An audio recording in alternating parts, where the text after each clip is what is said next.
with homogen data type. Tapi di bahasa pemrograman kayak Python atau bahkan JavaScript gitu, array itu didefinisikan sebagai objek kayak gitu. Yang udah main object oriented programming rata-rata itu didefinisikan sebagai objek. Jadi kalau kalian bikin array tapi tipe datanya itu beda semua, jadi kalian tahu lah array kalau dalam beberapa bahasa pemrograman misalnya bikin suatu curly bracket atau something terus 1, 2, 3 itu angka semua. Itu string berarti string semua. Nah, kalau di Python itu bisa kamu campur angka, huruf, boolean, apapun. Jadi bebas kayak gitu. JavaScript juga sama kayak gitu. Itu ada 4 jenis tipe gaya array di Python. Jadi kalau array yang kita tahu kan kayak cuma curly bracket atau masiko gitu. Kalau di Python itu ada gaya 4 jenis penulisan array dan empatnya unik.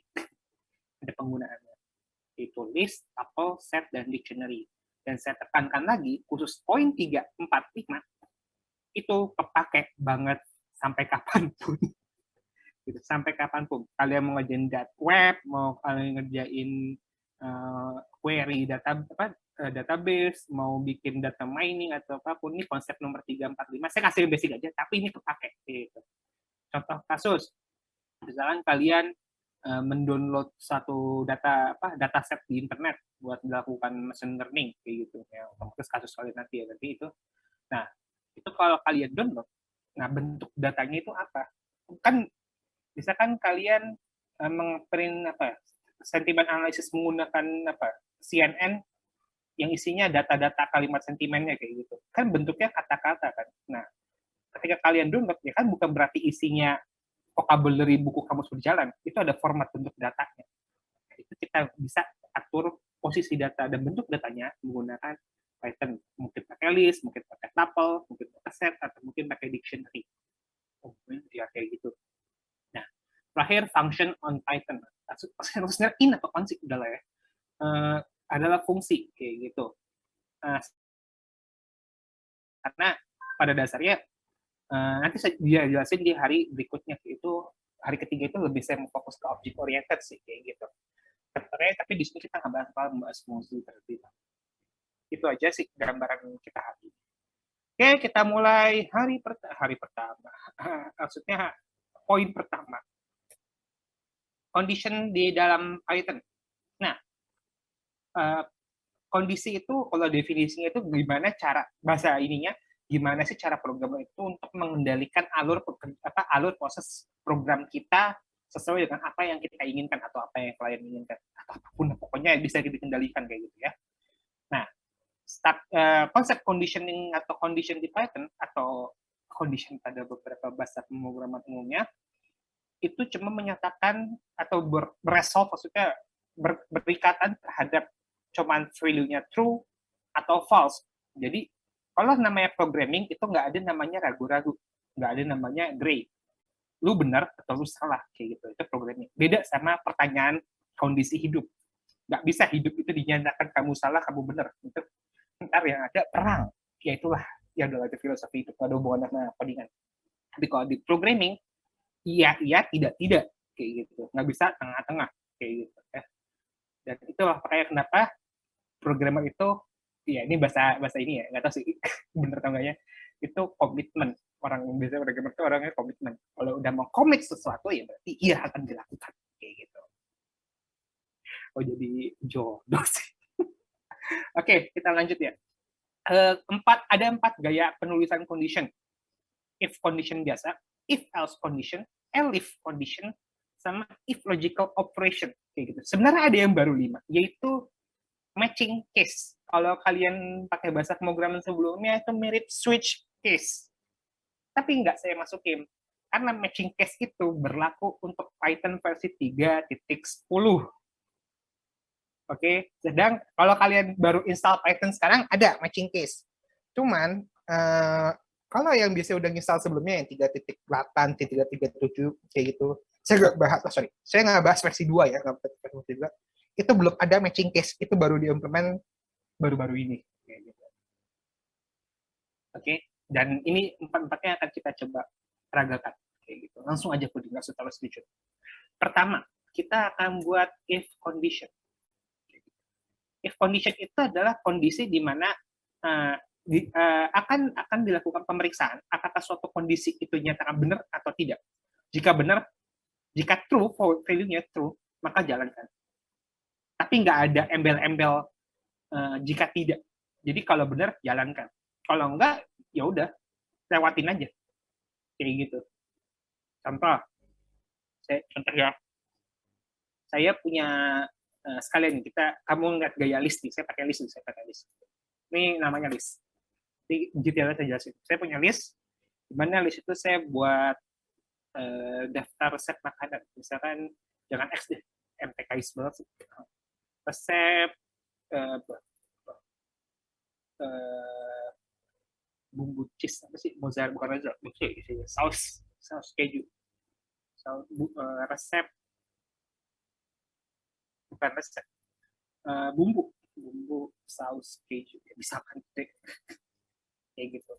Nah, bumbu saus keju itu saya ingat itu pertama ada mentega, ada gula, incase kalau mau yang manis dikit, ada garam, ada susu cair, low fat, susu cair full cream, susu cair aja lah gitu ya. Terus ada keju,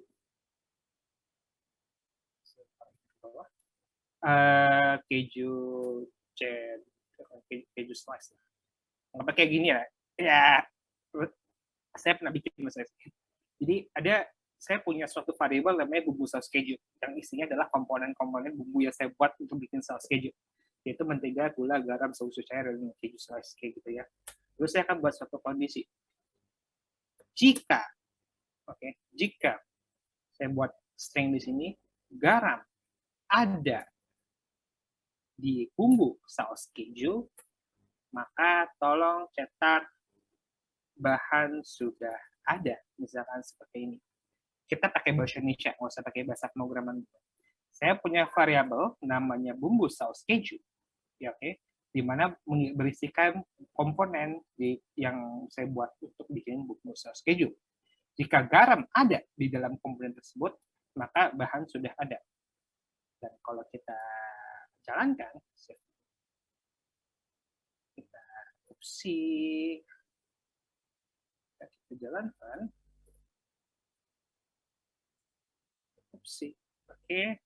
kok kunci Python nama file, dan jadinya bahan sudah ada begitu. Misalkan saya ganti ini gula merah, apakah gula merah ada di bumbu saus keju? Ya, otomatis nggak ada. Kalau kita print,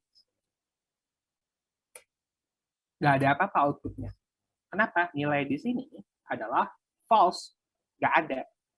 Jadi kondisi hanya mau melakukan apa isi blok program yang ada di sini, ini blok program di sini, kalau nilainya true. Kalau sudah false, itu bakal langsung dilewat. Nggak peduli mau apapun itu. Jadi, berapa kali sih saya ngomong jadi? Kalau mau buktinya gini aja. Print, selesai. Begini jadinya. Yang di print cuman selesai. Dan kalau memang ini saya ganti misalkan jadi mentega yang udah otomatis ada di dalam bumbu saus keju saya, dua-duanya tetap dijalankan. Ini true, ya ini mau true atau false tetap dijalankan. Mau itu benar atau enggak ya tetap dijalankan. Ada beda blok program. Itu istilah if condition kayak gitu. Jika ada satu statement dinyatakan true, maka lakukan itu. Kalau udah ya lanjutin program berikutnya apa. Kayak gitu. Bukan selesai gitu. Bukan berhenti kayak gitu. Karena program dinyatakan selesai jika memang tidak ada yang memberhentikan program tersebut. Kecuali ada perintah lain, nanti saya kasih tahu. Nah, itu kalau pakai list. Kalau pakai angka deh, yang paling sederhana, contoh kemarin. Saya bikin, misalkan, ini ya, berikutnya. Di print saya hapus. Angka 1 ya, sama dengan 10. Angka 2 sama dengan 20. Jika angka 1 lebih kecil dari angka 2, kayak gitu, maka misalkan saya buat hasil sama dengan angka 1 tambah angka 2. Print hasil. Seperti ini. Nah, jadinya 30. Gitu.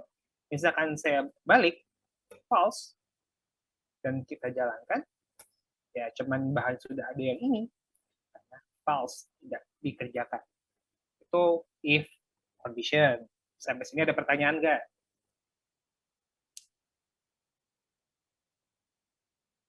Nggak ada? Kita lanjut. Saya kedengeran kan ya? Takutnya hilang lagi. Oke. Yang kedua, if else ya boleh. If else. Nah, if else. Nah, if else itu adalah mirip kayak kondisi, if condition.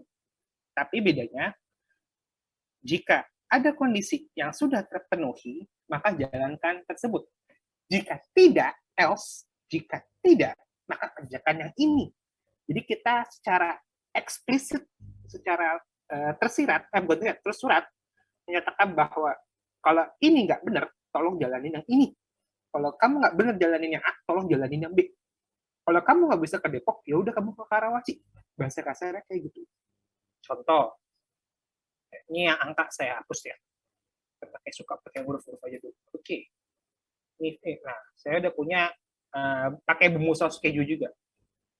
If misalkan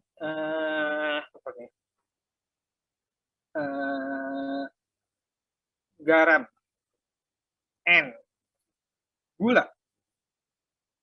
Jadi saya pakai N di sini. In bumbu saus keju, ya, jika garam dan gula ada di bumbu saus keju, kayak gitu, print misalkan kedua item sudah dimiliki.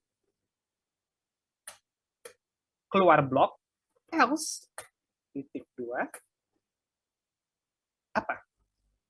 Misalkan, bumbu belum dimiliki. Seperti itu.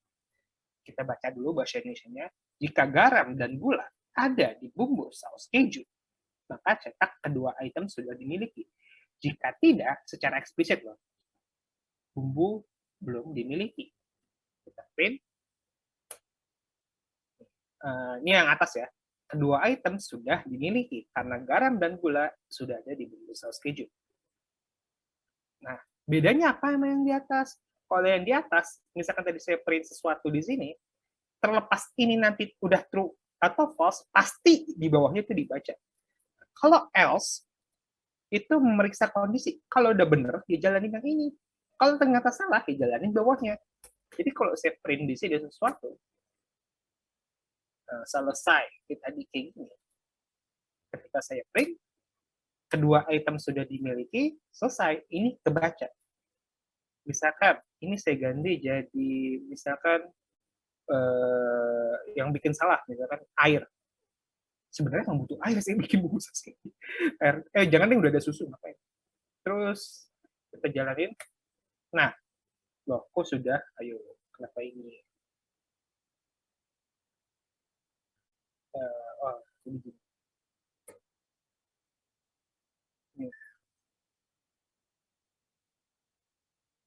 Ini bukan sih, aku tuh salah coba. Apa sudah dimiliki?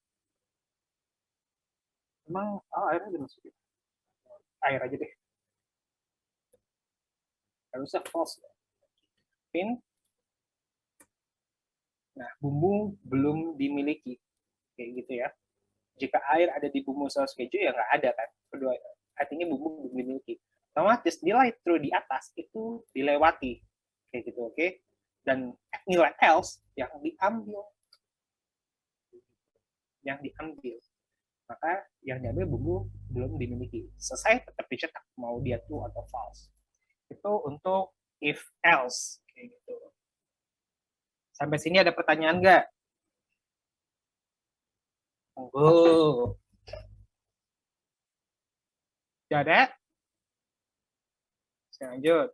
Yang ketiga adalah elif. Bukan alif ya. bukan Alif namanya Alif atau Alivia atau Alicia, apalah ya, saya nggak menyindir nama itu, Elif, dan jangan tersinggung yang namanya Elif, itu adalah percabangan, bukan ya percabangan, ya conditioning lah atau percabangan yang lebih dari satu branch, lebih dari satu cabang, kayak gitu. Bahasanya kayak gini, jika true, maka apa? Jika apa lagi, apa? Jika nggak ada dari dua-duanya, apa? Ini, saya bikin kalimat gini. If air in bumbu saus keju, print bumbu kayaknya salah. Elif. Ini ya kondisi lupa. Mentega in bumbu saus keju, print bumbunya benar gak? Benar itu harus pakai gandeng. Kayak gitu. Nah, itu elif. Tapi kalau kita pakai elif, hukumnya wajib pakai else. Udah pasti. Nggak boleh nggak, ntar malah dimarahin sama Titan. Seingat saya begitu. Seingat saya. Kalau udah pakai elif, itu diwajibin pakai else. Gitu. Nah, bacanya kayak gini. Jika air ada di bumbu saus keju, tolong kasih tahu ke saya kalau bumbu itu kayaknya salah. Tapi, else, if, tapi, jika mentega ada di bumbu saus keju, ternyata bumbunya benar. Ternyata bumbunya benar, atau benar. Tapi misalkan nilainya false lagi. Misalnya, misalkan ternyata salah, misalkan kayak gitu. Mentega nggak ada di bumbu saus keju, maka coba browsing Google, misalkan kayak gitu bumbunya. Gitu. Nah, ini bacanya. Jika ada air di bumbu saus keju, which mean nggak ada kan. Kalau benar, tolong kasih tahu saya bumbunya kayaknya salah. Kayak gitu. Tapi, jika mentega ada di bumbu saus keju, ternyata bumbunya benar. Kalau nggak ada dua-duanya, nggak ada di dua ini, condition di atas, tolong kamu browsing ke Google aja bumbunya kayak gimana. Gitu. Kalau kita save, kita jalankan. Nah, nih, tunggu. Sebentar. Ini saya mesti di mana dulu? Benar. Terus coba sebentar.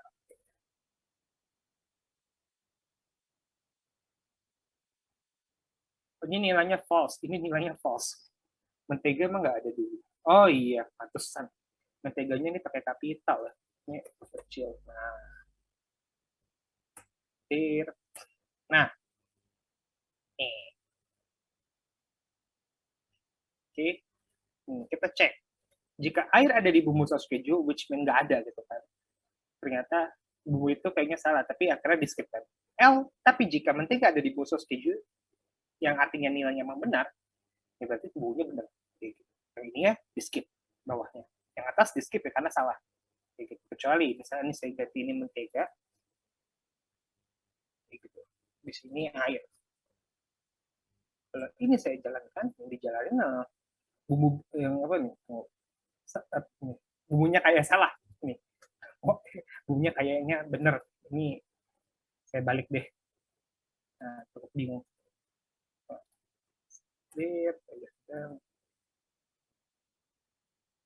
Nah, ini kan, jika mentega bumbu ada di bumbu saus keju, print bumbu kayaknya bener. Udah selesai. Nah, yang elif sama else-nya kita lewatkan. Kayak gitu. Dan yang terakhir, if logical condition. Masih ingat logical operator kemarin? Arithmetic operator, terus comparison operator, lain-lainnya. Nah, itu namanya if condition operator. Apa? If logical operator. Kita pakai operator untuk mengkombinasinya. Ini ada MTK.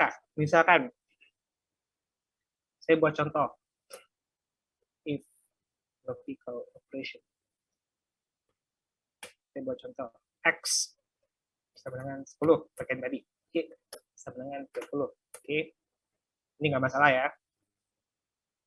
If X lebih kecil dari 0 and dibaca aja, nggak ada hubungan dengan spasi. And Y lebih kecil dari 21, print misalkan X plus Y tambahan kayak gitu. Else atau elif atau else print error. Ini kita clear. Nah, kenapa error? Karena nilainya tidak terpenuhi. Jika X lebih kecil daripada 0 padahal X-nya 10, kita pakai operator comparison N, which mean kalau N, kirinya itu harus benar, kanannya juga harus benar. Jika kamu single dan kamu punya, ini kan bahasa kasar nih, kalau jika kamu jomblo dan nggak punya pacar, maka benar. Tapi di sini yang terjadi sebenarnya, jika kamu sudah punya pacar tapi jomblo, kan nggak logika. Makanya langsung di-print error. Kayak gitu. Itu N. Kalau OR, kayak gitu. OR, berarti salah satunya benar. Berarti yang dijawabnya langsung 30. Angka print yang ini. Terus, atau nggak pakai ini, langsung aja misalkan sama dengan 10. Jika X benar-benar sama dengan 10, maka ya udah jalankan tadi X sama Y itu 30. Itu pakai operator yang lambang-lambang kemarin. Contohnya yang kayak begini.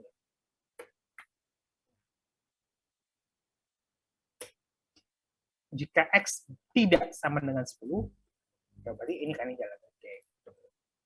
Oke, itu conditioning di Python. Ada pertanyaan nggak? Monggo. Ada pertanyaan nggak?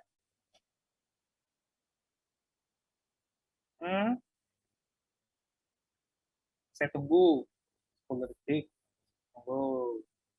Tidak usah malu.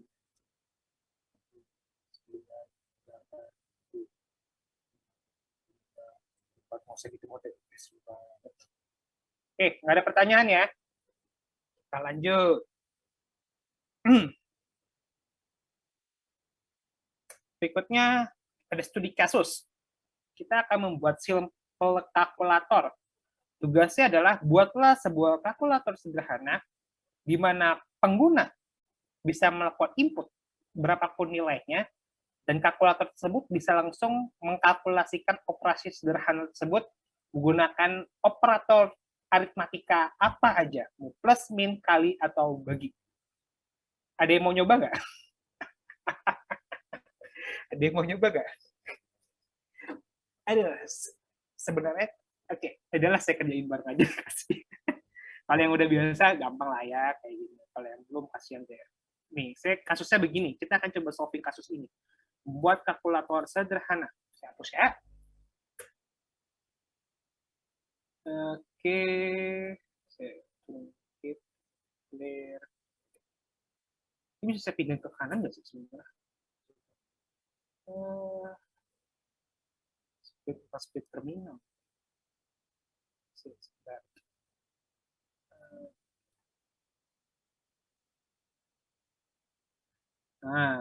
Nah kan kayak gini lebih enak ya di kanan. Nice. Oke, kasusnya adalah membuat kalkulator sederhana kayak gitu ya, di mana permintaannya harus ada input dari user. Maka kita harus deklarasikan atau kita kumpulin terlebih dahulu apa yang perlu kita kerjakan. Pertama, yang diminta kalkulator sederhana, ya kan? Kita biasakan kalau ngoding jangan langsung coding, tapi pikirin dulu desain dari codingan yang kita mau buat. Ini approach yang benar ya, by the way. Kebanyakan dari negara kita ya itu kebiasaan langsung coding. Yang benar tuh bikin desainnya terlebih dahulu. Ngaruh loh ya. Oke, kita lanjut. Pertama, requirement yang kita butuhkan yang pertama itu adalah membuat dua variabel. Karena kan yang diminta kalkulasi menggunakan tambah kali kurang bagi. kita asumsi, tapi tidak ada restricted berapa variabel kita gunakan. Jadi kita asumsikan menggunakan 2 variabel. Oke, variabel. Kedua, atau memiliki 2 variabel. Kedua, memiliki operator plus min kali itu pakai bintang ya, by the way, bagi. Oke. 3, menyimpan hasil kalkulasi dalam suatu variabel. Nah, kita tuh membutuhkan 3 step, itu ada 3 komponen yang 3 poin penting lah yang kita perlu lengkapi, yaitu kita harus mempunyai atau memiliki 2 jenis variabel gunanya untuk membuat ya angka itu mau apa gitu kan, mau di kalkulasi apa. Kedua, operator, operasi apa yang mau dihitung, terus menampilkan outputnya atau menyimpan hasilnya ke dalam suatu variabel. Itu kita cara membuat kalkulator sederhana itu kayak gitu. Nah, sekarang kita implementasinya. Oke, kita buat dulu. Pertama, membuat 2 variabel yang sifatnya remember input ya, di input. Cara buatnya cukup kita bikin variabel 1, misalkan apa sih, A B C ya, kalau algebra A plus B atau apa enaknya adalah A plus B. Logikanya kan berarti pembicaranya kayak gitu, A plus B sama dengan result kayak gitu ya, sama dengan hasil. Jadi pertama kita harus buat 2 variabel A dan B terlebih dahulu. Nah, pokoknya gitulah ya, kalian paham. Membuat 2 variabel terlebih dahulu. A sama dengan in, remember kita ini angka, input selalu string, maka kita langsung harus melakukan casting ketika melakukan input. Boleh langsung atau nanti. Masukkan variabel tambah ya. Yang B sama, kita copy paste juga. Masukkan variabel kedua. Oke, tahap pertama selesai. Tahap kedua, memiliki operator. Kita harus membuat input operator. Kita tahu lambang plus kurang kali bagi itu kalau kita input statusnya string kayak gitu. Maka tidak perlu dilakukan casting lagi. Kayak gitu. Maksudnya gimana Kak? Nih kita lihat lagi. Kita input dulu aja operator dengan input, masukkan operator. Kita kasih opsi di sini tambah kurang kali bagi, gitu ya. Nah, biarin aja input. Oke, yang ketiga, menyimpan hasil kalkulasi. Pertanyaannya kan, oke Kak, kita udah dapat 2 variabel. Oke Kak, kita udah mau nih, atau ini operasi penjumlahan. Pertanyaannya kan, how the pip, bahasa kasar kayak gitu ya.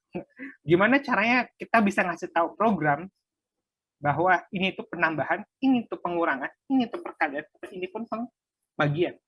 Caranya adalah menggunakan tadi conditioning. Kita buat deh kondisinya. Misalkan if operator sama dengan, ingat tadi kita nginput sesuatu, nilainya sudah string, dan yang kita input cuma lambang kan, plus kurang kali bagi. So kita tinggal begini aja, misalkan tambah. Jika operatornya plus, langsung aja result sama dengan A plus B. Print result. Atau gini aja, A plus B dulu aja deh. A plus B. Gitu. Nggak usah di print dulu. Oke, terus kita buat elif sekarang, karena ada yang lain. Operator sama dengan min, by the way mau pakai ini atau ini terserah ya. Kalau saya suka pakai ini kalau cuman sedikit katanya, cuma 1 kata doang gitu. Kalau ngerjain query, udahlah itu konteksnya berbeda. Result sama dengan A, min, B. Kita bikin alif lagi. Berapa kali alif? Terserah, mau sampai mampus juga nggak masalah. Bisa kasar gitu ya. Kasar mulu ya, Kak. Ya gitu. Kali result sama dengan A kali B. Kayak gitu. Else. Ya, kenapa nggak elif, Kak? Sekalian bagi. Ya kan logikanya udah ada tambah kurang kali. Ya berarti yang lainnya apa? Bagi dong. Kayak gitu. Tapi kalau kalian mau tulis ini juga boleh. Operator sama dengan misalkan begini. Maka result sama dengan A bagi B. Gitu. Wajib pakai else. Ya udah, kalau misalkan bukan yang di input itu bukan tambah kurang kali bagi, kasih aja perintah print. Woi, lu salah masukin operator, gitu. Lu salah masukin input, kayak gitu aja. Lu salah masukin input, kayak gitu. Nyindir banget ya. Udah deh, sisanya kita print. Hasil perhitungan Anda adalah apa? Besok. Selesai deh. Kita jalanin. Python. Masukkan variabel pertama. Oh, ini bentar. Ini kurang rapi. Inputnya kurang rapi. Itu kan.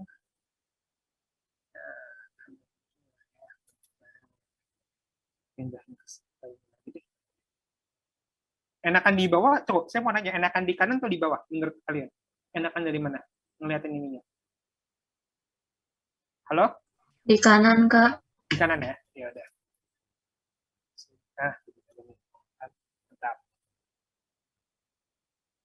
Oke, masukkan variabel pertama. Ya random ayang aja ya, sembarang gitu kan. 10.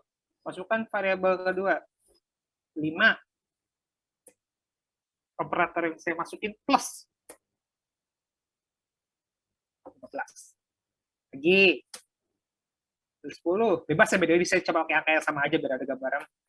Kurang 5. Oke. Kali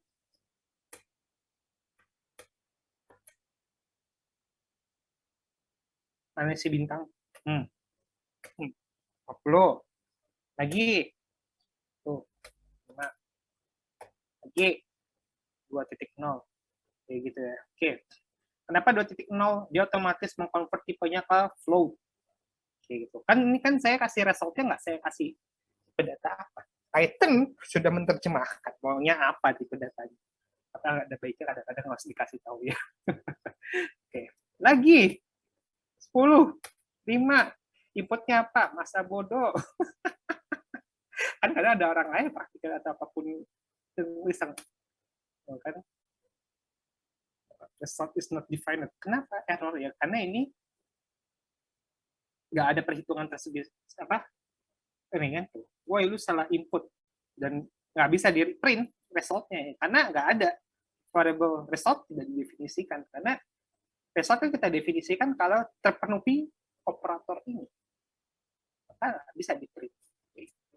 Jadi pakai kalimat itu, wah itu salah input dimarahin mau Python kita sih. Gitu. Sampai sini ada pertanyaan nggak? Sini ada pertanyaan nggak? Monggo. 10 bagi 0 ya nggak bisa kan divided by 0 itu udah otomatis error. Nih kalau kalian itu udah hukum MTK gitu. Itu hukum MTK. Itu divided by 0 itu emang udah hukum malam. Ini coba aja 10. No. Lagi. Kan langsung dikasih error division by 0 tuh udah dikasih tahu sama Python. Nggak boleh. Dikasih error division by 0 itu udah nggak diperbolehkan. Oke, jangan tanya saya ke Vsauce atau ke channel YouTube matematika. Wah, Bezir itu ada hasil. Jangan tanya saya bukan pakar MTK. Beda spesialis. Kayak gitu. Oke, terjawab? Oke, ada pertanyaan lain? Nggak ada? Oke, kita lanjut. Ya, mau saya dulu lah. Kita lanjut ya. Studi quiz 1 sudah selesai. Berikutnya, loop on Python. Perulangan di dalam Python. Oke, ketutupan. Saya bisa dulu. Oke, loop itu adalah proses di dalam suatu pemrograman di mana proses tersebut diulang terus-menerus sampai titik objektif atau berhentinya itu telah dicapai atau telah tercapai. Perlu dinyatakan bahwa titik berhentinya tercapai. Kalau kalian bikin perulang, karena dengan perulangan kita harus menyampaikannya secara implisit atau implisit, pokoknya harus dikasih tahu. Kalau nggak dikasih, dia bakal pulang terus sampai kapan? Sampai komputer kamu rusak, kayak gitu. Karena perulangan tanpa ada pembatas ya berarti akan dilakukan ulang-ulang terus sampai mampus, bahasa kasar begitu, kasar mulu ya maksudnya. Tentu kita harus kasih pembatas, stopper atau objektif kayak gitu. Nah, loop itu ada dua jenis di Python, yaitu while loop sama for loop. Mungkin kalau di bahasa pemrograman lain ada while do something, tapi kalau di Python itu bahasa kasarnya cuma ada dua jenis loop, while sama for, kayak gitu. Ya penulisannya beda-beda, tapi saya kasih penulisan yang paling sederhana aja kayak gitu. Oke, kita coba. Sekarang ini saya hapus ya. Oke. Misalkan for itu bisa pakai angka dulu deh, for dulu. Misalkan for indeks, saya bikin indeks itu dari mana ya? Nama variabel. Kayak gini kan. Saya aja bisa bikin kayak saya buat indeks in range 9 print index. Kalau saya print apa yang terjadi?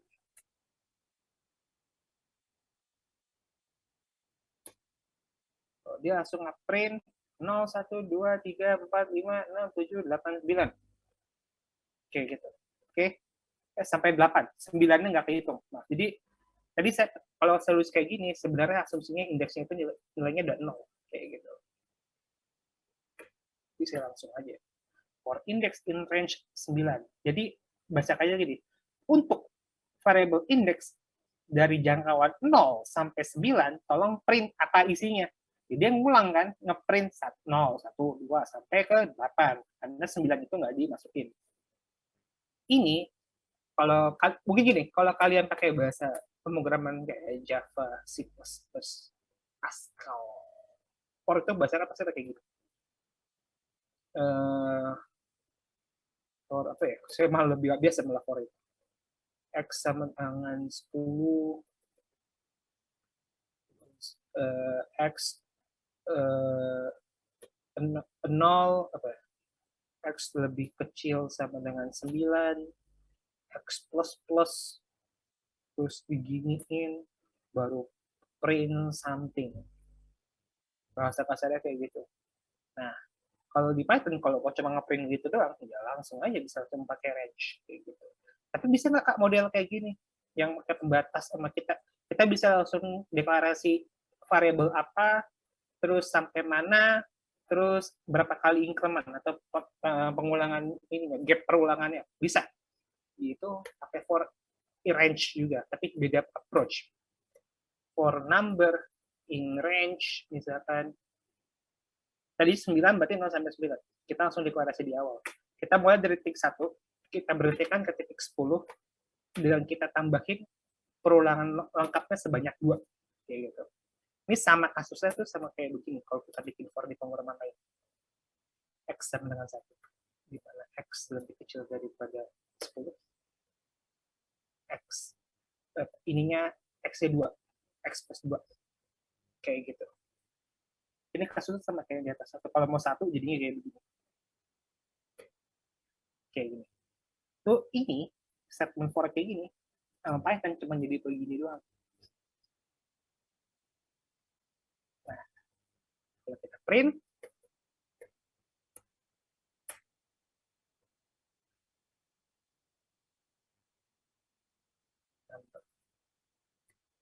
kok print number sih. Nah, ini saya hapus dulu yang atas. Nah, mulainya dari angka 1 kayak gitu. Terus 2, 3, 4, 5 sampai 9 karena gamenya 1. Kalau ini saya jadiin 2. Oke. 1, 3, 5, 7, 9. Jadi bilangan ganjil. Kayak gitu. Dan lain-lain. Ada, nah, itu pakai range. Tapi nggak hanya pakai range, ada perulangan yang lain. Misalkan saya buat lagi bumbu saus keju saya lagi. Saya suka bumbu saus keju, yang punya saya buat sendiri. Saya bikin list. Mentega, garam, garam, merica. Ini bumbu keju tuh bumbu apa? Udah lah, ngapain gitu dulu deh. Nah, terus kita bikin perulangan. For bumbu, saya bikin, nah, tapi in bumbu saus keju. Nah, perulangan tuh boleh kayak begini kalau di Python. Yang kita ulang bukan angka, tapi objek. Nah, untuk bumbu yang ada di bumbu saus keju, bumbu itu nilainya apa? Tak terdefinisi. Bahasa kasarnya apa? Kita nggak tahu bumbu itu datanya apa. Kita tahu dari mana? Ngikutin tipe data di sebelahnya. Kalau tadi angka, berarti sebelahnya angka. Berarti kalau yang kanan angka, berarti yang kirinya angka. Nah, ini list, berarti ini bumbu ini bukan ngikut list. Print bumbu. Kita jalanin. Di print semua deh. Bumbu pertama apa? Mentega. Mentega. Bumbu kedua apa? Garam. Garam. Garam. Merica. Merica. Kayak gitu. Jadi kita bisa langsung print isinya satu-satu. Kayak gitu. Kalau pakai list juga bisa kayak gini.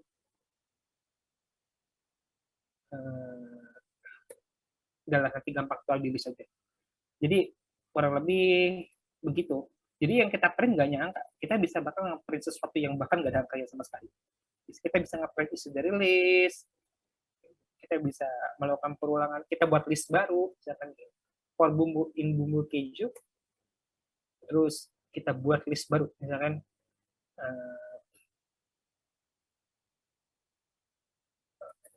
result, misalkan list,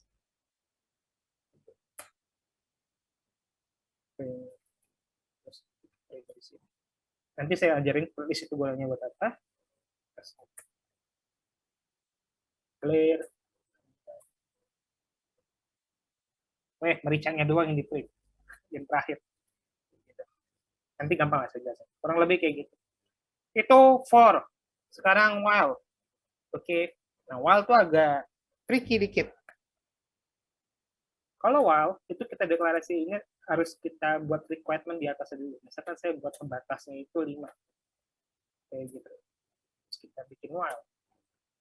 X lebih kecil dari 5. Print X. Nah, tapi kalau saya berhenti yang kayak gini doang, ini jadinya infinite loop. Kenapa? Saya bikin X sama dengan 0, sorry, ini 0. Nah, saya bikin ini X sama dengan 0. Jika 0 lebih kecil dari 5, which mean nilainya true ya, print X. Tapi kan kita nggak naruh X-nya itu bakal berubah nggak? Ya enggak, kita nggak naruh X-nya, apa, nilai X-nya akan selalu 0 kan, otomatis soal ini nilainya akan selalu true. Nah, ini yang kita sebut infinite loop. Loop tapi terus nggak ada berhentinya. Mau dijalanin Kak? Nggak mau, mesin gue mau aman. Kayak gitu. Bisa sih pakai Ctrl C, kamu pusing. Nah, ini akan terus ngulang sampai tahun mesin kamu hidup. Kayak gitu. Untuk mengatasi pembatasannya, kita beri ini aja. Artinya apa? Ketika udah di print X, nilai X-nya menjadi 1, berarti ini jadi 1. Berarti berikutnya 2, berarti 2. Sampai terpenuhi, sampai ini nilainya jadi false. Jalanin. Error apa nih? Define syntax. Ya, pakai ini aja. X plus sama dengan. Seharusnya gini. Kalau nggak kita buat eksplisit aja. Oh, lupa. Ya udah.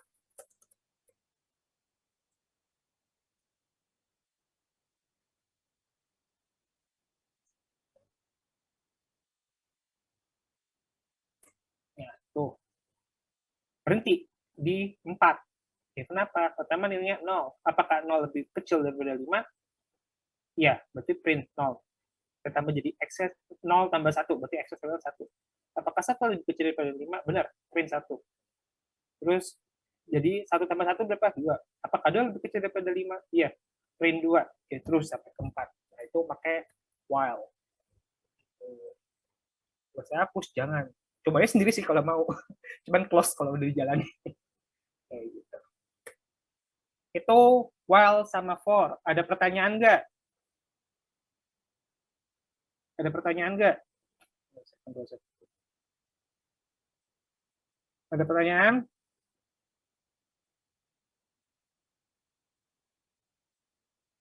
Ada pertanyaan?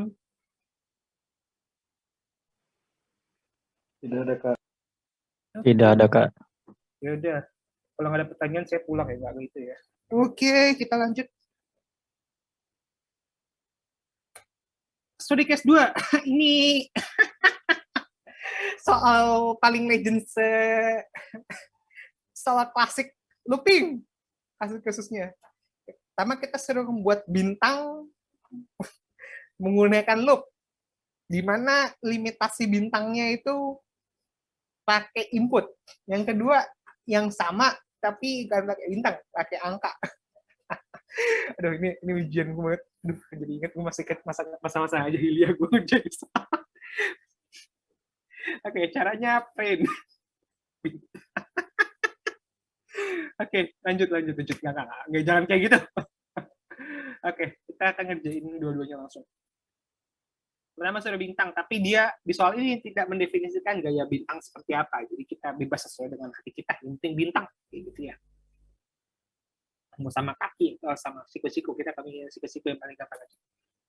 Oke, pertama kita harus buat input terlebih dahulu limitnya, karena kan diminta pakai limit ya. Nah, kita buat in, terus input, masukkan limit, batasan. Ini yang bakal menjadi kolom nanti. Oke, lalu kita buat for column. Terus kita buat ini dulu deh. Kalian sadar nggak, ketika tadi saya ngeprint, kalau Python, dia otomatis ke bawah kalau mau lanjut ke for berikutnya. Kalau di perulangan bahasa pemrograman lain, dia pasti ke kanan. Tapi kalau tadi kita print, dia ke bawah. Python tuh punya kebiasaan kayak gitu. Dia udah punya built-in /n-nya sendiri. Mengakal itu, kita perlu menggunakan concatenation. Yang tadi ditanya sama Mbak sebelumnya, menyambungkan dua jenis string. Jadi saya buat di sini empty string sama dengan kosong. Empty string sama dengan kosong kayak gitu. Buat nanti dijadiin bahan penggabungan. Terus kayak bikin for, saya nggak pakai while di sini, panjangan juga for column. Oke, for column. Baris itu apa sih? Row itu baris ya. Column itu column. For row, udah bahasa Indonesia aja. For baris in limit.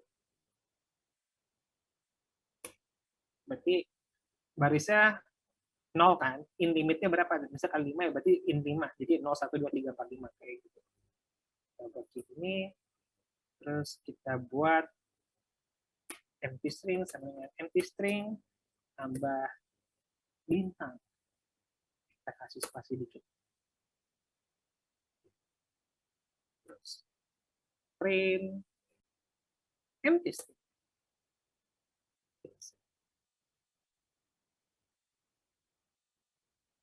Tiga deh. Wih, kenapa nih? Oh iya, lupa aku. Tunggu. Limitnya udah integer, limit string, tunggu.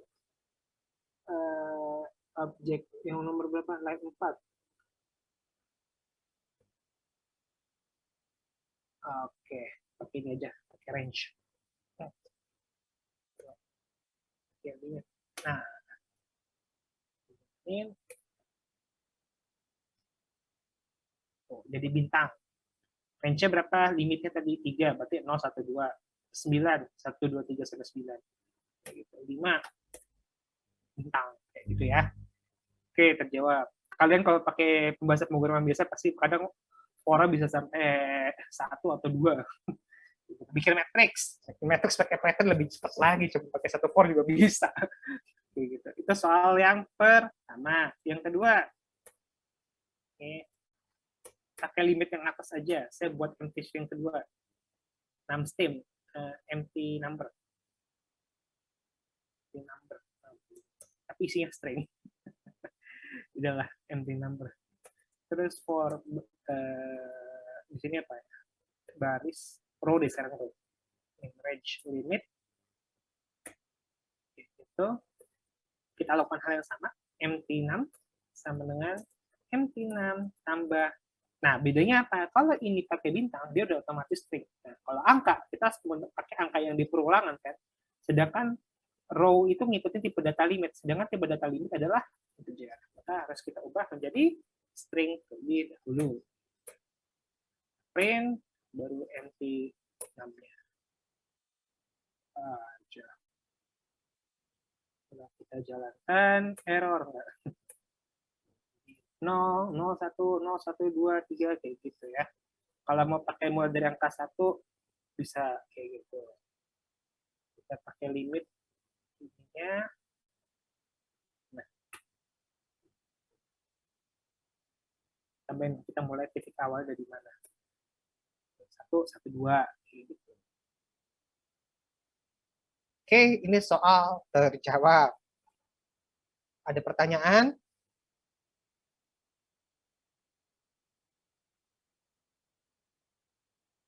Monggo. Nggak ada? Kita lanjut ya. Hey, kita lanjut. List. Oke. Panjang nih ceritanya kalau dalam list dan kawan-kawan. Saya mungkin nggak bisa cover semuanya, banyak banget. Oke, gitu ya. Oke. Pertama list. Ini maaf, ini kecil. List, ya boleh pakai S ya kalau listnya banyak, terserah. Adalah itu digunakan untuk men-store multiple items in a single variable. Ya sama kayak array lah ya. Menyimpan beberapa nilai, item, atau value ke dalam satu jenis variabel. Itu yang disebut list. Apakah benar? Ya, tapi ada kelanjutannya, bacanya. In list, you can store, delete, and take any value you like in any data type you want. Jadi nggak usah homogen. Heterogen atau beda tipe data juga boleh.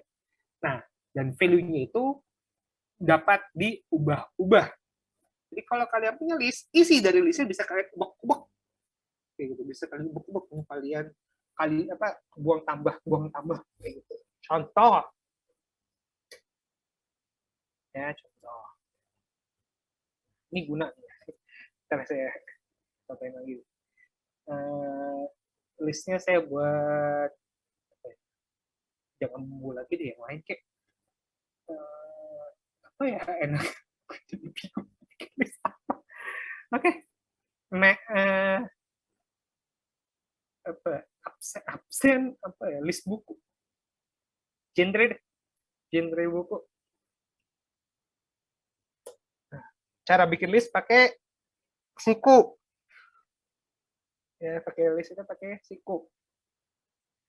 Genre buku apa aja sih? Action itu genre film ya. Pendidikan,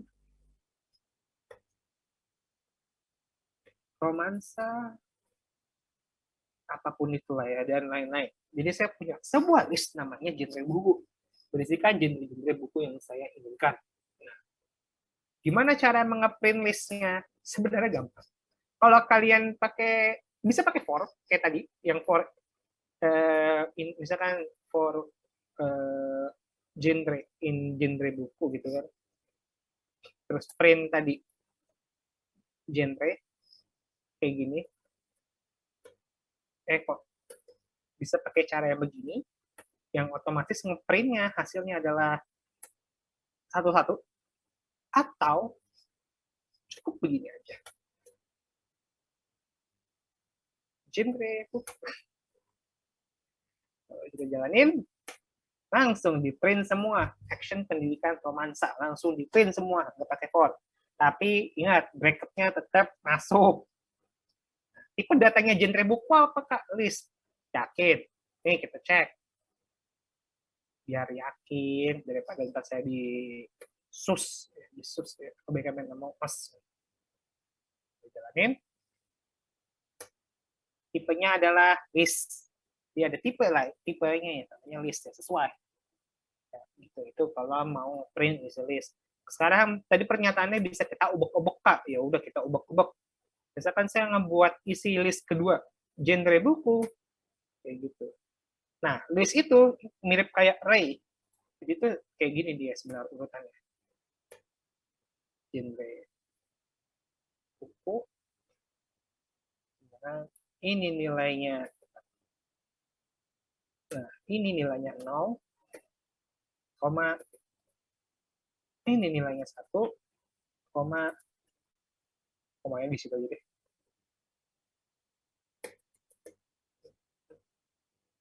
Ini nilainya 2, kayak gitu.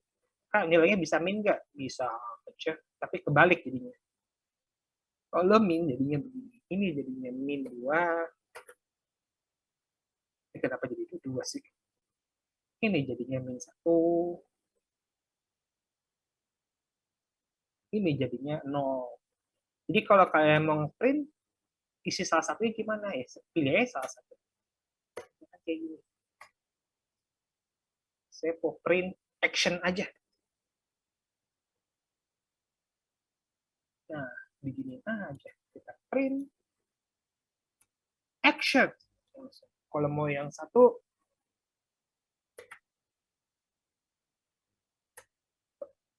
belum di save, maaf. Clear. Pendidikan. Saya mau ngeromansa, pakai bukan min 1 deh, ini min 1. Sorry. Misalnya kalau 0 itu jadinya sama. Ini min 2, ini min 3. Terus saya min 1. Romansa. Jadinya ngeprint. Nah, itu kalau mau mengakses, bahasa kasarnya mengakses salah satu item yang ada di dalam suatu list. Nah, di list juga bisa kita, Kak, saya mau mengganti isi salah satunya. Boleh, langsung aja. Misalkan genre buku, saya mengubah nomor 1. Genre buku 1. Saya ganti nilainya menjadi, misalkan, buku anak. Buku anak. Save. Jalanin. Oh iya, belum saya print. Oke, kita print. Langsung aja ya, genre buku. Jadinya buku anak, bukan pendidikan lagi. Terus saya mau nambahin, Kak, nambahin yang keempat. Bisa. Caranya gimana? Begini. Genre buku.append dalam kurung isinya apa? Tadi apa? Buku anak. Kalau nggak salah caranya gitu. Kalau bener ya udah. Kalau salah ya udah. Oke. Jadi buku anaknya nambah ya. Ini saya clear dulu deh, biar kelihatan. Action, pendidikan, romansa, buku anak. Append itu apa, Kak? Appendix. Dari kata appendix. Nambahin ke yang belakang. Kayak gitu. Terus, Kak, saya mau ngebuang isi yang paling belakang. Bisa juga pakai ini. Pop. Kalau nggak salah, bisa. Romansanya dibuang. Pop itu apa? Membuang isi list terakhir yang ada. Dan lain-lain. Banyak. Saya bilang, saya nggak mungkin cover semua. Banyak banget. Tapi yang umum dipakai itu yang kayak gitu, akses-aksesnya. Itu list. Oke, sampai sini ada pertanyaan nggak di list? Nih, by the way, kalau mau random kalian mau ngebuktiin apakah boleh tipe datanya beda atau sama. Ini 1. Tetap integer kan? 2 itu pendidikan. 3. Kita print dulu. Kayak gini. Print semua. Sama aja. Misalkan juga mau kayak gini. If yang buku poin kedua sama dengan true, print. Ya udah. print kan, ya udah. Kenapa? True. Ini kan boleh ya. Oke, ada pertanyaan nggak untuk masalah list? Nggak ada? Oke, ingetin baik-baik. List bisa men-store banyak value di dalam single variable, tipe datanya boleh beda-beda, dan isinya bisa kita ubek-ubek, bisa diganti-ganti. Itu list. Next. Tuple dan set. Tuple sama. Atau sebenarnya tuple, set, list, dictionary, itu semua definisi depannya sama. Bisa tujuannya untuk menyimpan value atau item ke dalam single variable. Mau empat yang tadi saya tuple, set, array, dictionary nanti sama list itu nyimpen semua. Tapi mereka punya ciri khas masing-masing. Kalau list itu bisa kita ubek-ubek, kalau tuple dia itu bisa sifatnya itu berurutan sama kayak list, kayak list itu berurutan juga beda kan tadi 0 1 2 ordered ya. Tuple itu berurutan. Jadi harus diurut, dia membacanya nomor urut dan tidak bisa diubek-ubek. Tuh. Nggak bisa diubek ya. Jadi kita nggak bisa senak jidat mengganti isi dari suatu tuples. Kalau memang tuples sudah resmi itu, ya nilainya itu. Kayak begitu. Nah, berikutnya adalah set. Nah, set itu mirip juga kayak tuple sama list. Tapi set itu urutannya nggak penting, unordered, nggak bisa diubah juga, dan nggak ada indeksnya. Lebih acak-acakan lagi. Kayak gitu. Oke, kita coba. Oke lah, sama aja lah mau sirkus. Nah, tuple dulu. Nah, kalau misalkan list itu pakai si tuple itu, tadi apa sih genre buku? Itu pakainya dalam kurung, terus pakai koma. Dan wajib ada komanya di sini. Kenapa harus ada komanya, Kak? Kalau begini namanya string.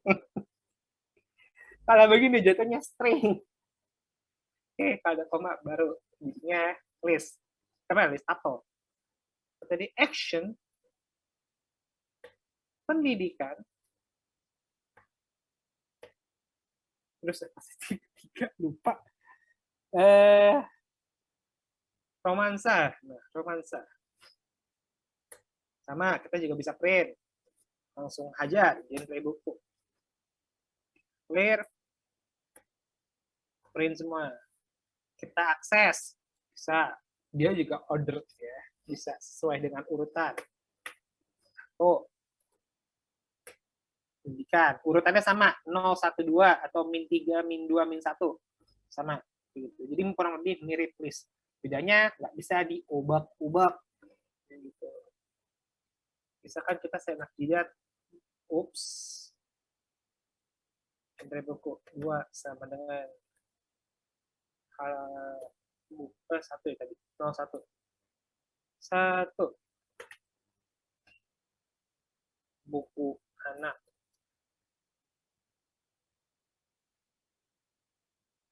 Terus kita print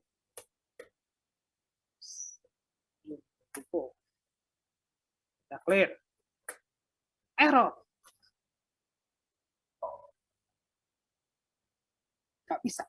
Itu maksudnya nggak bisa diubek-ubek. Itu kalau tuple. List itu bisa diubek-ubek. Tuple nggak bisa. Tapi sebenarnya bisa. Tapi dilakukan casting. Tapi castingnya bukan pakai integer string itu. Casting ke list bisa. Karena tipenya mirip order juga.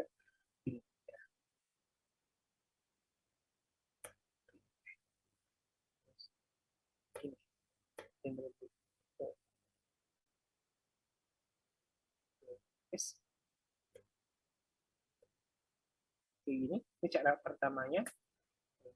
Terus tinggal kita generate buku 1, buku anak.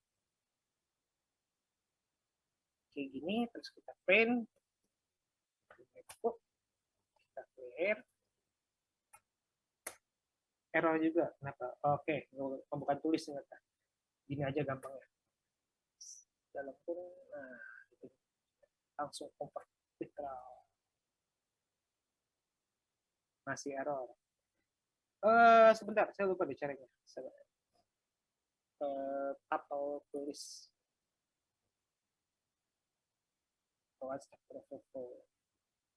ini aja. W3 scope.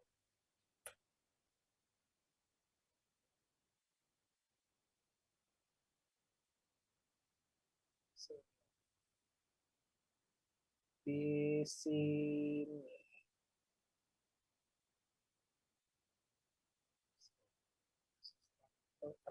Update tapel.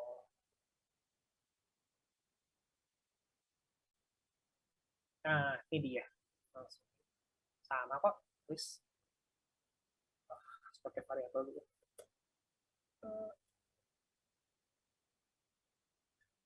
Oh iya, benar, harus pakai variabel.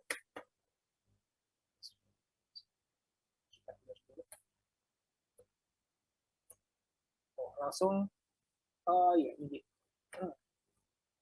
Tapelnya nggak bisa diubah-ubah, tapi kita bisa mengkonvertnya langsung menjadi list.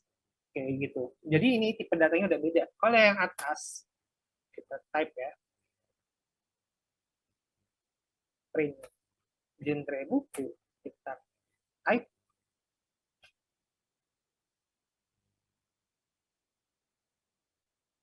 Ini juga kita type. Jalanin. Atas tipenya tapel, di bawah itu tipenya list. Nah, kalau udah list baru kita bisa ubek-ubek isinya. Kak, saya udah yakin isinya udah begini.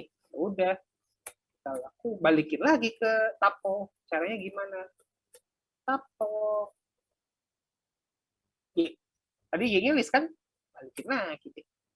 Print X. Jadi tapel lagi. Gitu, bentuk tapel lagi. Itu tapel. Udah ada bayangan belum? Ya, permainan slip-slipan, permainan bentuk data, dan lain-lain. Puyang, ya puyang. Kalau, tapi lagi-lagi, puyang itu tanda belajar. Ya. Sampai sini ada pertanyaan nggak?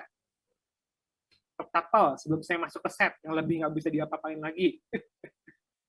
Set. Ada? Oke, kita lanjut. Sekarang set. Kalau sebelum pakai siku, tapel pakai dalam kurung. Kalau set itu pakai curly bracket. Dalam curly bracket tahu lah ya. Siku curly. Terus isinya tadi apa? Action, pendidikan, romansa. Kalau kita print, bisa langsung sama, taruh aja genre buku, kita hajar, kita save. Dan kalau kita type,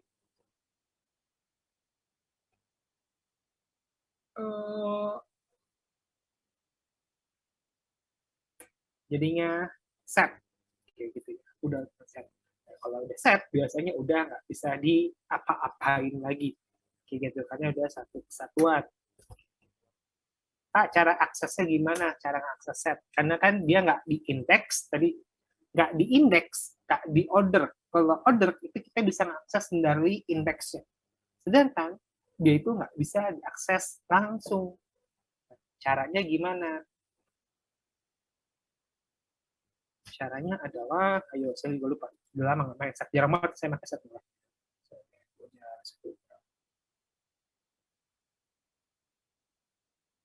Oke. Dan melakukan akses set item. Nah, bisa pakai perulangan, sama aja kayak tadi, atau menggunakan perintah if condition menggunakan in. Itu cara mengaksesnya. Jadi kita nggak bisa, cuma bisa melakukan conditioning, nggak bisa kita ubah-ubah isinya. Udah begini, udah baku. Kayak gitu doang. Ya tadi saya bilang kamu jadi baik. Ini cuma ngeprint isinya doang. Action.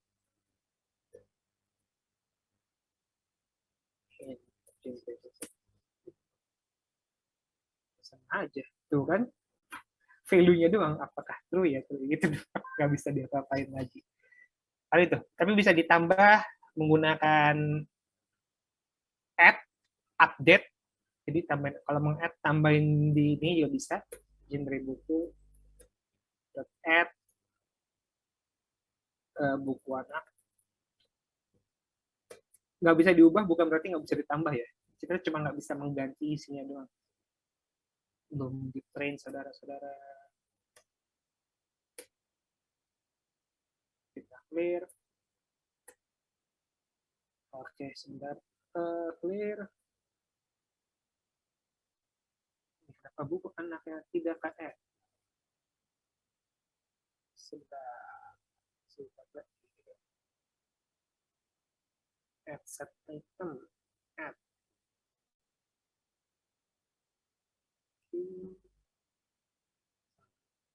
Udah ke add itu Kak.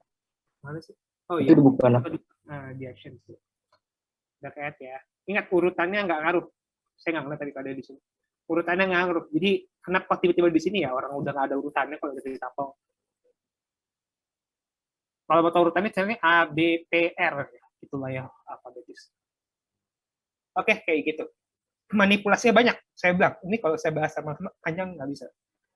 Oke, itu set ya. Sampai sini set ada ini nggak? Pertanyaan. Kalau nggak saya lanjut. Oke, saya lanjutnya. Dan ini tipe data paling penting kalau pribadi saya. Kalau pribadi saya, ini yang paling penting diketahui. Yaitu dictionary.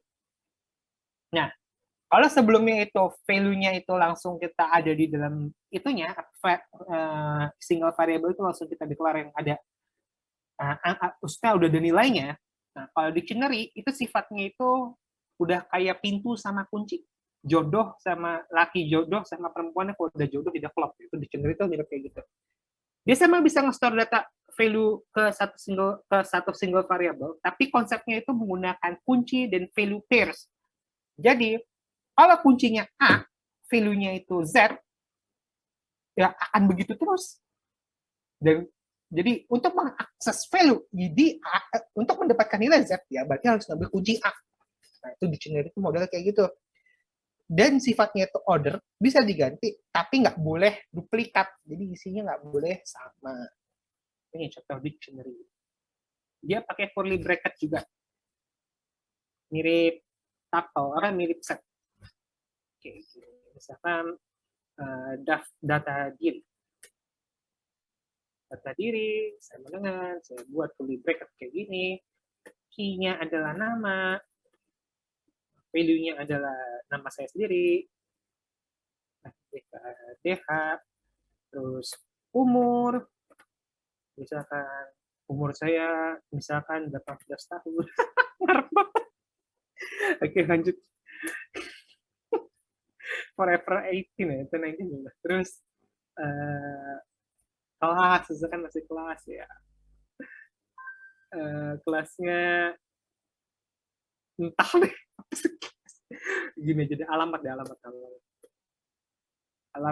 misalkan di Tangsel misalkan, Tangerang Selatan.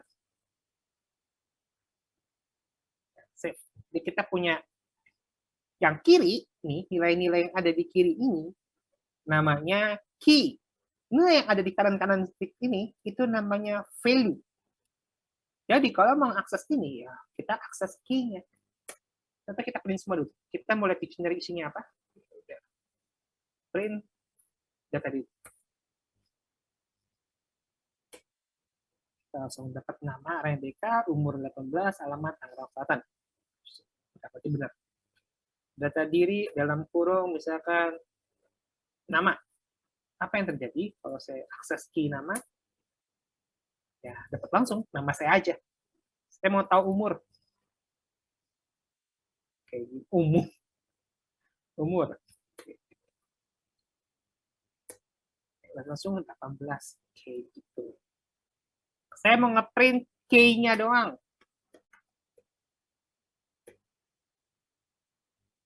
Pakai dalam kurung masih betul. Gini. Iya. Oke, dalam kurung. Clear. Dictionary case, nama, umur, alamat. Saya mau print values-nya aja. Dictionary values, NIK 18 tanggal 1. Jadi kita cukup akses key-nya, value-nya ada. Karena pertanyaan saya, Kak, kenapa kakak menganggap dictionary paling penting? Karena dictionary itu bukan hampir, bentuknya sama dengan apa yang kita sebut sebagai nanti namanya JSON. Dan JSON mau pakai bahasa pemrograman apapun itu dipakai. Kalian mau pakai buat main web, iya dipakai buat main back end. Kalian mau bikin API pakai Python, JSON pakai, iya buat ngirim dan menerima data. Misalkan bentuknya ke JSON.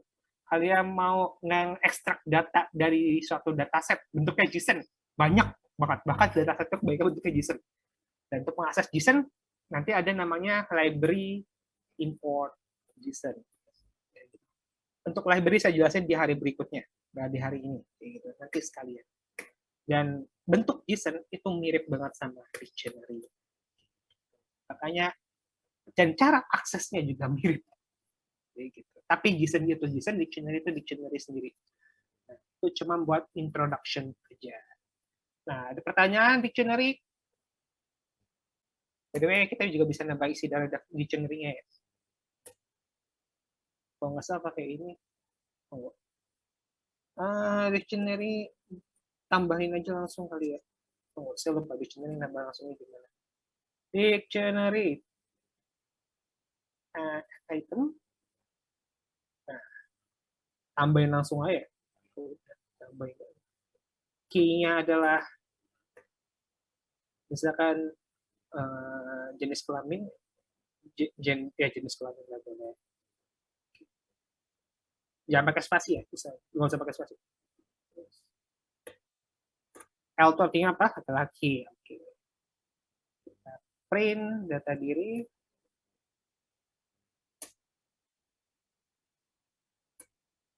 Tuh, jenis kelamin nambah lagi ya di bawahnya laki-laki. Oke. Ada pertanyaan sampai sini? Monggo. Ada nggak? Karena kalau tidak ada, kita akan lanjut ke yang terakhir, yaitu function. Oke. Function ya. Hey, saya nggak nanya hari ini, tapi akan nanya besok kayaknya. Apa bedanya function sama method? Pasti banget. Tapi saya akan bahas ini function dulu. Oke. Fungsi. Ini bukan ini bukan definisi fungsi Python, tapi ini definisi fungsi secara umum, yaitu sebuah kumpulan instruksi yang dapat dipanggil kapan saja dan tanpa batas mau dipanggil sampai 1000 kali pun nggak masalah. Yang kenapa itu dipanggil? Karena diekspektasikan untuk mendapatkan suatu nilai. Kayak gitu. Itu definisi dasar dari function. Nah, gimana cara kita membuat fungsi? Itu yang kemarin saya buat. Kita menggunakan, kalau di Python, dasar itu depannya kalian lihat terus def. Itu kalau kalian tulis huruf def, itu artinya kalian lagi ngebuat satu fungsi. Kayak gitu. Misalkan, lalu nama fungsinya. Misalkan limit, count limit. Saya bikin nama fungsi namanya count limit. Di mana count limit itu menerima parameter atau argumen. Ini pengetahuan umum ya. Kalau kita buat fungsi dalam kurung, lalu kita masukin sesuatu di dalam kurung tersebut, maka kita memasukkan suatu nilai ke dalam fungsi tersebut. Dan ketika kita memasukkan suatu nilai, maka kita berekspektasi apa? Mendapatkan kembali suatu hasil. Jadi, return sesuatu nanti akan kita kembalikan umumnya. Lalu di sini misalkan saya kasih ininya misalkan count limit, saya beri nama limit, bebas ya BDW namanya. Terus saya buat for index in range limit. Limitnya dari mana? Dari nilai yang ada di sini yang nanti kita kasih itu print index, misalkan kayak tadi. Kita save, kayak gitu. Nggak usah di print deh, ini aja. Result sama dengan index. Apa maksudnya result itu nilainya kalau kita gini masih 0. Berarti nanti 1 tambah 2 tambah 3 tambah 4 tergantung limitnya sampai berapa. Terus kita return result. Nah, jadilah suatu fungsi yaitu count limit. Dan ini kita tinggal panggil-panggil aja, dan semua nilai yang kita lempar ke sini ke count limit dia bakal langsung membuat suatu pekerjaan yang sama.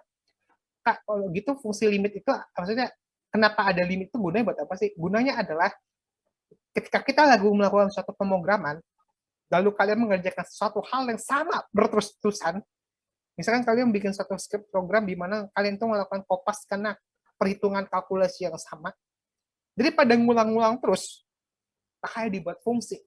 Dengan membuat fungsi, codingan kalian lebih pendek, lebih rapi, dan udah langsung manggil fungsinya aja, sekali coding, progres kita bisa lakukan hal yang sama berkali-kali lipat. Contoh itu lebih sederhana fungsi juga. Ya udah, tinggal kita lakukan panggil fungsinya deh. Saya buat misalkan saya akan store value x, gini, saya akan melakukan input count batasan sama dengan input, terus nilainya masukkan batasan, terus kita panggil hasil sama dengan count limit, kita panggil fungsinya. Cara manggil gimana? Tulis nama fungsinya dalam kurung ini. Lalu kalau dia ada parameter di sini, masukkan saja parameternya, batasan. Ini kan, print hasil. Kan batasannya 3. Maka nilainya 2. 0, 1, 2. 0 tambah 1 tambah 2. 3 kan? Ya udah. 2 kan? Ya udah. 0 tambah 1 tambah 2. Level 2. Tambahin lagi coba ya, yang lebih obvious. 4. Oh, bukan. Ini bukan pertambahan. Ini kurang ini. Kok obvious banget kok salah.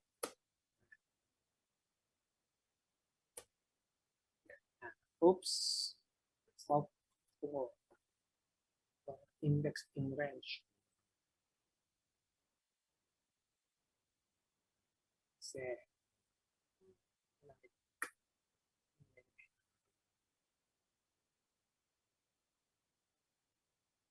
Masih apa ya?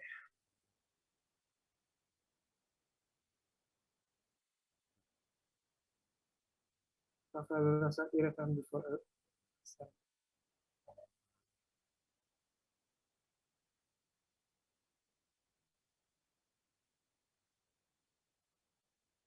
dulu pesan errornya.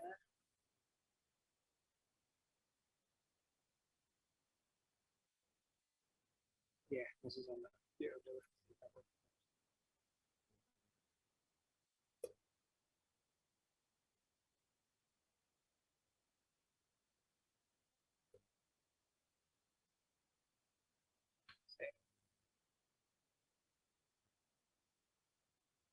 Kalau gini dia bakal duplikat terus.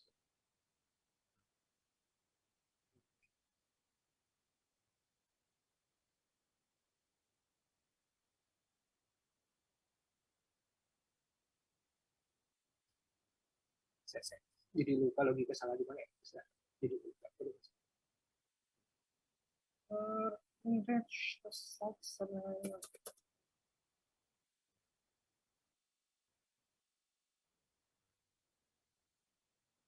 Gimana nggak ya?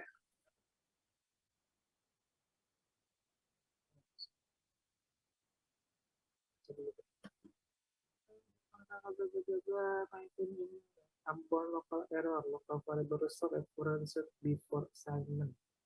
Di line 3. Sorry, local variable result reference before assignment.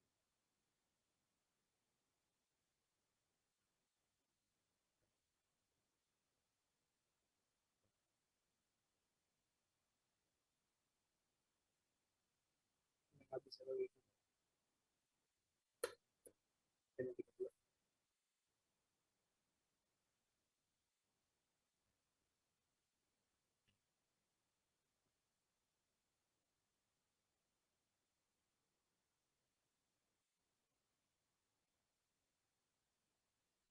Penasaran.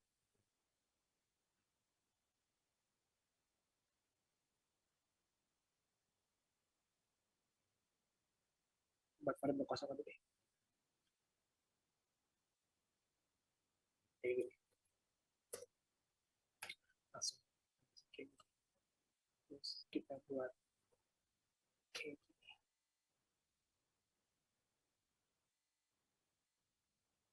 Nah, misalkan 0, 1, 2, 1 tambah 2, 3, kayak gitu. Nah, jadi 0, 1, 2, 3, 4, tambah 10. Misalkan. Oke. Aish.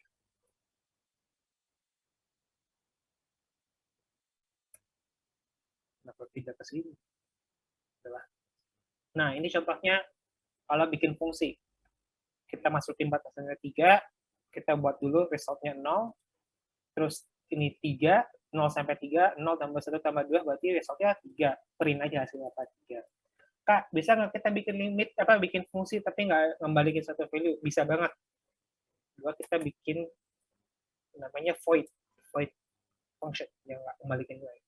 Misalkan cuma buat ngeprint doang. Misalkan print tanpa ada value sama sekali.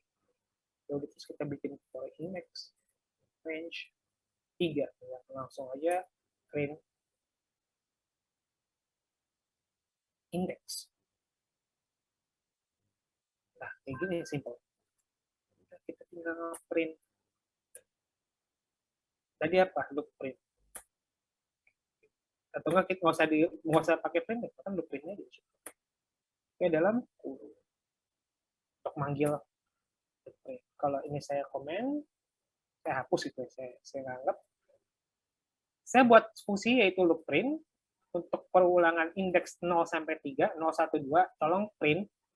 Dan karena udah di print, saya nggak usah pakai print di sini, saya panggil langsung fungsinya tanpa kasih argumen sama sekali. Hasilnya dia langsung print. Kayak gitu perulang. Itu fungsi yang pakai parameter sama yang nggak pakai parameter. Sampai sini ada pertanyaan nggak? Sampai sini ada pertanyaan nggak? Saya bilang kan yang ini agak lebih banyak codingnya. Oke. Ada pertanyaan? Halo? Ada pertanyaan? Hmm? Halo? Saya putus nggak sih koneksinya? Berapa ya? Oke.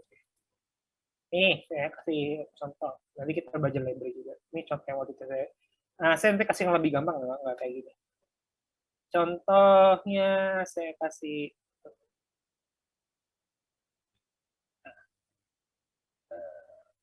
nah, ini tuh contoh ngubah suatu data ke tipe list, terus ngebuat array kayak gini, ngebuat dictionary juga ada, akses data. Ini gambaran aja kalau kalian pakai deep learning ya, jadi kayak gitu. Ini pakai JSON kayak gitu.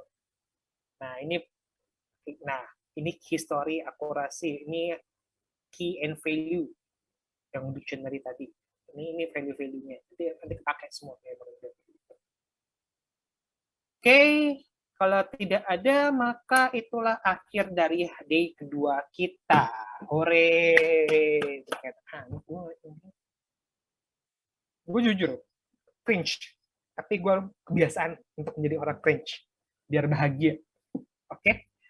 Oke, itu semua hasil kerjaan kita, pembelajaran di malam day kedua hari ini. Untuk day ketiga, planningnya itu kita akan belajar bikin lebih ke object oriented, kelas dan kawan-kawan.